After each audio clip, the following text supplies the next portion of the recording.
For more on the countdown to the Iowa caucuses, Bob Cusack is the editor-in-chief of The Hill. Bob, it's great to see you. Hey, Contessa. What do you think about that Google map? Everybody out there searching for Donald Trump. I mean, he's been plastered across the airwaves. He's on every radio station. He's on every cable news station and on every streaming device. What could they be looking for? Well, I think it's because Donald Trump continues to feed the beast of the media. They want to find out what's the latest thing he's done, or maybe something I didn't know about Donald Trump, because, I mean, in the business world, he's been well known, but in the political world, not so much. And if you look at the social numbers, it's unbelievable. Facebook, Twitter, he has the most Twitter followers by far of any presidential candidate. They are just interested in this guy because whether you like him or you hate him, you have to admit Donald Trump is interesting. He called into Good Morning America today, and they were asking him how he's feeling about Iowa. Let me play what he had to say.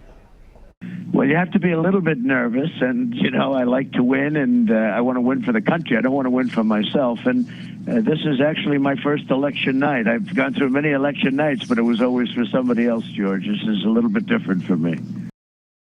I've gotten so accustomed to hearing him sound confident and absolutely certain of everything he's doing. I was struck by the admission that he's feeling a little nervous. I think so. I mean, I think it's honest. It's somewhat endearing. He can be rough around the edges, no doubt about it. And he's had to work for Iowa. And as he said, he could have said, well, listen, we want to do well in Iowa. But he said, no, we want to win Iowa. You look at the other states. He mentioned New Hampshire. He is up way big. You look at states in the South. Certainly Ted Cruz is doing well, but Donald Trump is doing better. So if he were to win this first contest, Contessa, I mean, he's probably going to win New Hampshire because he has such a big lead. And history shows you win the first two, you're looking good for the nomination. But he told John Dickerson that he doesn't need to win Iowa. No. Is that true for Ted Cruz? Does Ted Cruz need to win Iowa? I don't think it's a must-win, but it's real close to a must-win for Ted Cruz. He has raised expectations.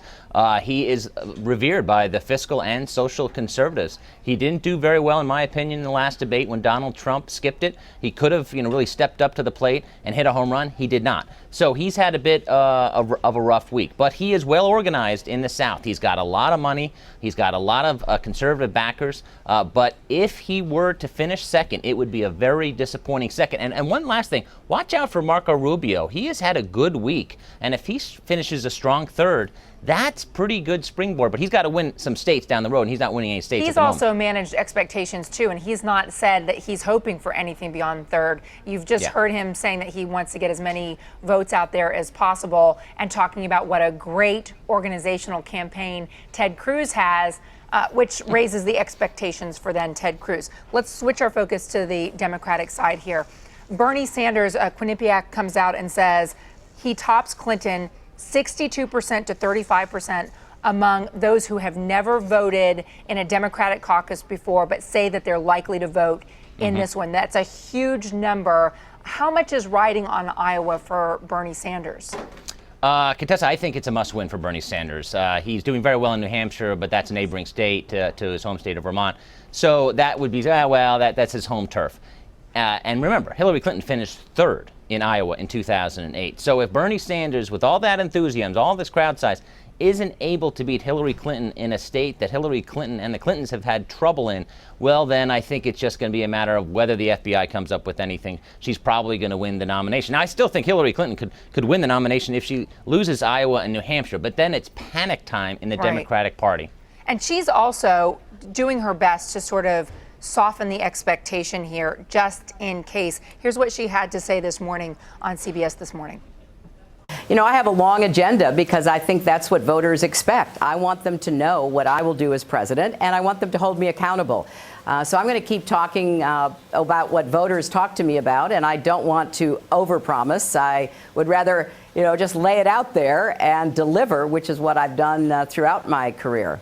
Her approach here seems very methodical, very diligent, and she's got a lot of organization in Iowa, which for these caucuses, as complicated as that process is, the organization really matters. It does, and I give her a slight edge. I think she's had a pretty good last week on the campaign trail, on the last forum. She did very well. She spoke with authority. Sometimes she doesn't speak with authority, and she's on her back foot. This time she's gone very much on the aggressive after Bernie Sanders' policies. It has gotten a little nastier than it had been, but it's because so much is riding. I expect a very close contest, but I do give, because of that organization, and because a lot of the Obama people are now working for Hillary Clinton, I give a slight edge to Hillary Clinton. Bob, great to see you. Thank you very much for your time. And don't forget, CBSN is your home for all things Iowa. We'll bring you results tonight as voting gets underway, and coverage continues early tomorrow morning with the analysis and the final vote count. We'll be live at 6:30 a.m. Eastern right here on CBSN.